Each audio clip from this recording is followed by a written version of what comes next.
میں یہ مدینہ شریف میں گنبد خضرا سے صرف 100-150 قدم کے فاصلے پہ بیٹھ کر یہ اس لیے بیان کر رہا ہوں کہ میں نے اس کے اوپر سال ہا سال لگائے ہیں۔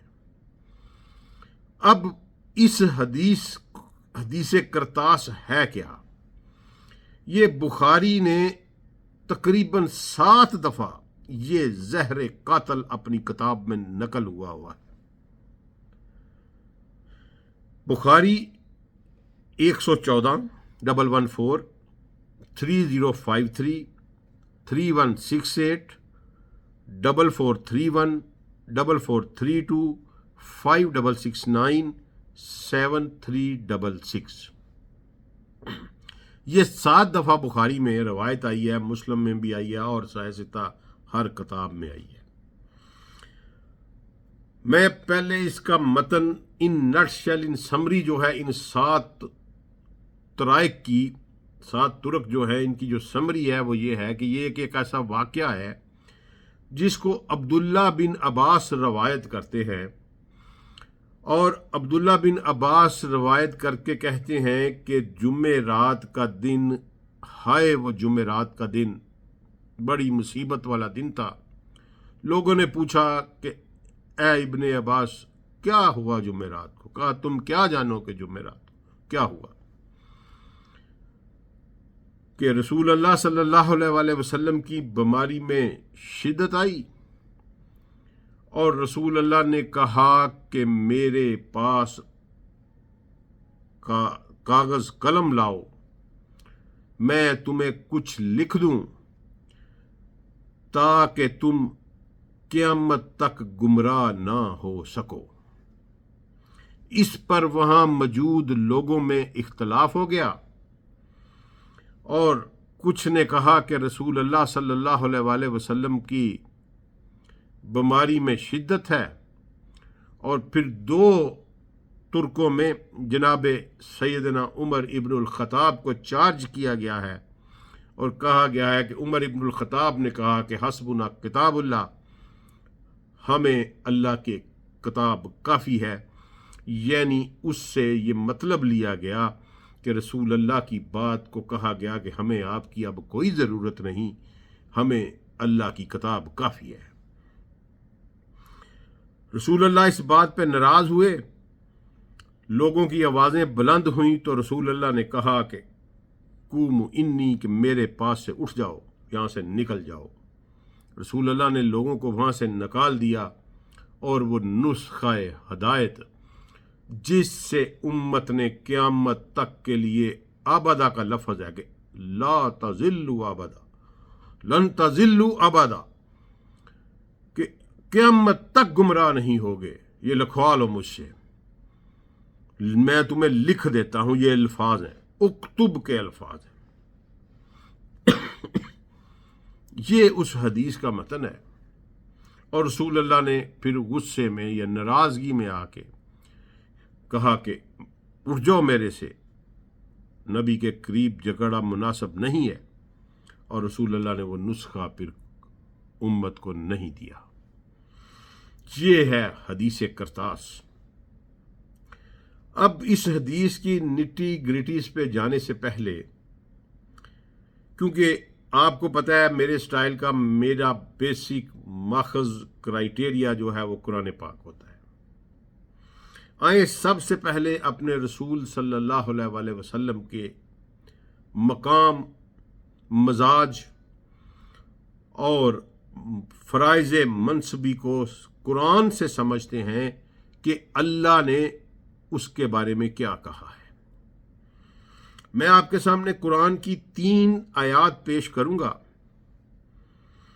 ایک آیت میرے رسول کے مقام کے متعلق ہے، ایک آیت میرے رسول کے مزاج کے متعلق ہے، اور ایک آیت میرے رسول کے فرائض منصبی کے متعلق ہے صلی اللہ علیہ وآلہ وسلم۔ میرے حبیب، میرے آقا، میرے مرشد سید الکونین حضرت محمد مصطفیٰ صلی اللہ علیہ وسلم کے مقام کے بارے میں اللہ تعالیٰ نے سورہ نجم کی آیت نمبر 3 میں یہ فرمایا، وما ینطق عن الہویٰ، یہ اپنی خواہش سے نہیں بولتا۔ ہوا کہتے ہیں کہ آپ کے نفس کی جو خواہش ہوتی ہے نا جی، اس کو ہوا کہتے ہیں عربی میں۔ اور ینطق کا لفظ ہے، تمام عربی جاننے والے کہیں گے یہ کوئی معرفہ کلام نہیں ہے، یہ ان جنرل، ان ٹوٹیلٹی جو ہے وہ قرآن نے بیان فرمایا ہے۔ وما ینطق عن الہویٰ، میرا حبیب، میرا مصطفیٰ اپنی مرضی سے منہ ہی نہیں کھولتا، زبان ہی نہیں ینطق کا مطلب ہوتا ہے بولنا۔ ما ینطق، یہ نہیں بولتا، عن الہویٰ، اپنی خواہش سے۔ دوبارہ غور کریے گا کہ میرے اللہ نے یہ کہا، یہ میرے رسول نے نہیں کہا۔ یہ میں دوبارہ واضح کر دوں کہ میرے رسول صلی اللہ علیہ وآلہ وسلم نے یہ بات نہیں کہی کہ میں نہیں بولتا اپنی خواہش سے۔ یہ میرے رسول صلی اللہ علیہ وآلہ وسلم نے نہیں کہا۔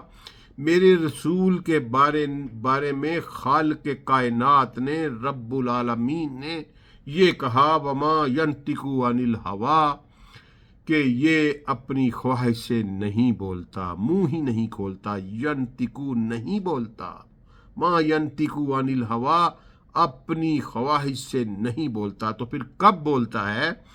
اگلی ہی آیت میں کہا کہ ان ہوا الا وحی یوحیٰ، سوائے اس کے کہ جو اس پر وحی کیا جاتا ہے۔ یہ میرے رسول کریم صلی اللہ علیہ وآلہ وسلم کا مقام میرے اللہ نے، میرے کریم نے یہ بیان فرمایا ہے قرآن پاک میں۔ اس لیے میرے رسول کے پاس جو کچھ بھی تھا وہ اللہ کا دیا ہوا تھا، وہ وحی غیر مطلوع تھی یا وحی مطلوع تھی، وہ وحی جلی تھی یا وحی خفی تھی۔ میرے رسول صلی اللہ علیہ وآلہ وسلم اپنی بیوی سے بات کریں تو وہ اللہ کے حکم سے، تجارت میں بات کریں تو اللہ کے حکم سے، بازار میں خرید و فروخت کریں تو اللہ کے حکم سے، جنگوں میں جائیں تو اللہ کے حکم سے، حکومت سازی کریں تو اللہ کے حکم سے۔ غرض میرے رسول کی زبان مبارک سے جو کوئی بھی لفظ نکلا وہ صرف اللہ کی وحی ہے، اس کے علاوہ کچھ میرے رسول نے نہیں بولا۔ اور یہ اعزاز صرف اور صرف پورے نسل آدم میں، آدم سے لے کر آدم کی نسل میں پیدا ہونے والے قیامت تک، آخری بچے تک، کوئی اور شخص ایسا پیدا نہیں ہوا جس نے ساری زندگی اپنی مرضی سے ایک لفظ بھی منہ سے نہ نکالا ہو۔ یہ اعزاز صرف میرے مصطفیٰ کریم کا ہے۔ اسی لیے میرے مصطفیٰ کریم کو مقام محمود پر سرفراز کیا جائے گا، کیونکہ جب اللہ حشر والے دن پوری انسانیت سے صرف ایک سوال کرے گا کہ میں نے تمہیں معصوم پیدا کیا تھا، میری معصومیت مجھے واپس کرو، تو ایک ہی سرفراز اٹھے گا وہاں پر جو کہے گا کہ میرے اللہ، میں نے تو ساری زندگی اپنی مرضی سے ایک لفظ بھی نہیں بولا۔ اس کو پھر میرے آقا کریم کو مقام محمود پر سرفراز کیا جائے گا۔ یہ اتنا بڑا مقام ہے میرے رسول صلی اللہ علیہ وآلہ وسلم کا کہ نسل آدم میں نہ کبھی کوئی ایسا ہوا ہے اور نہ کبھی کوئی ایسا ہو سکے گا۔ اس کے بعد دوسری جو ہے آیت میں آپ کے سامنے پیش کرنے لگا ہوں، وہ اپنے رسول صلی اللہ علیہ وآلہ وسلم کے منصب رسالت کے بارے میں، فرائض منصبی کے بارے میں۔ وہ یہ آیت ہے کہ سورہ مائدہ کی آیت نمبر ہے 67، جس میں اللہ نے بڑے اسٹرانگ انداز میں کہا کہ یا ایھا الرسول بلغ ما انزل علیک ربک، کہ اے میرے رسول پہنچا دیجئے جو کچھ آپ پر نازل کیا گیا آپ کے رب کی طرف سے، اور اگر آپ نے ایسا نہ کیا تو آپ نے رسالت کا حق ادا نہ کیا، اور اللہ آپ کو انسانوں سے بچائے گا۔ یہ آیت میرے رسول کے فرائض منصبی کے بارے میں ہے کہ اللہ نے جو کچھ رسول کو دیا، رسول کو یہ حکم تھا کہ وہ امت تک پہنچا دے۔ اس میں میرے رسول نے کچھ چھپا لیا، وہ لے کے واپس چلے گئے، یہ میرے رسول صلی اللہ علیہ وآلہ وسلم کے فرائض منصبی کے خلاف ہے اور توہین رسالت پر مبنی ہے۔ یہ ممکن ہی نہیں، ناممکنات میں سے ہے۔ اور تیسری آیت میں اپنے رسول کے مزاج کے بارے میں آپ کے سامنے پیش کرنے لگا ہوں۔ سورہ توبہ کی سیکنڈ لاسٹ آیت 128 نمبر میرا خیال بنتی ہے۔ لَقَدْ جَاءَكُمْ رَسُولٌ أَنفُسِكُمْ، کہ تم ہی میں سے ایک رسول آ چکا ہے جس پر بہت باری اور گراں گزرتا ہے کہ تم کسی مشقت یا ہلاکت میں پڑو، جس پر بہت باری اور گراں گزرتا ہے کہ تم کسی مشقت اور ہلاکت میں پڑو۔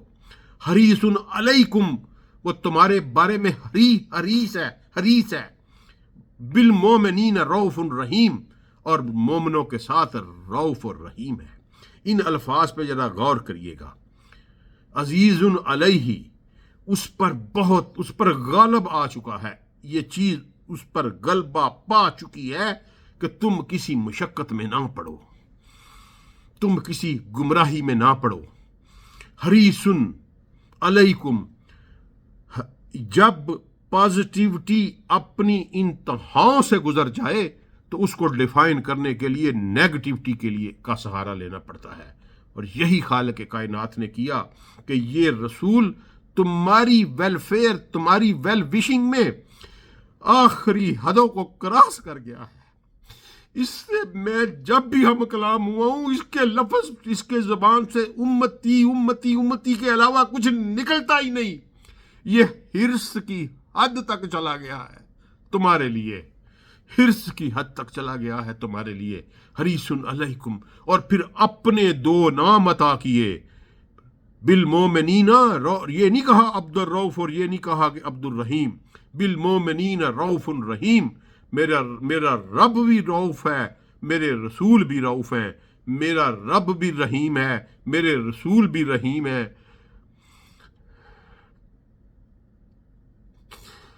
یہ بتائیں آپ کہ ایسا جس کو یہ رسول نے خود نہیں کہا اپنے بارے میں، یہ اللہ کہہ رہا ہے، یہ کوئی شرک والی بات نہیں ہے۔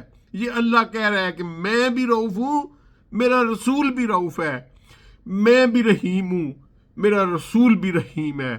اپنی دو صفات عطا کی اور یہ بتایا کہ یہ میرے رسول کا مزاج ہے کہ اس پر غلبہ پا چکی ہے تمہاری ویل وشنگ، تمہاری ویلفیئر۔ وہ تمہیں ہلاکت میں، تمہیں مشقت میں بھی نہیں دیکھ سکتا۔ وہ ہر وقت تمہارا خیر خواہ ہے، اور اتنا خیر خواہ ہے کہ وہ تم پر ضرورت سے زیادہ مہربان ہو چکا ہے۔ ضرورت سے زیادہ، رؤوف الرحیم کا مطلب ہے کہ ضرورت سے زیادہ مہربان ہو چکا ہے۔ یہ میرے رسول کا مزاج ہے۔ یہ 3 آیات آپ ذرا ان کو ڈائجسٹ کریں، ان کو پڑھیں اور ان پہ غور کریں اپنے رسول کے مزاج کے اوپر، اور پھر میں آؤں گا کہ حدیث کرتاس کا ڈائسیکشن کیسے کرنا ہے اور اس کی سرجری کیسے کرنی ہے۔ السلام علیکم ورحمۃ اللہ وبرکاتہ۔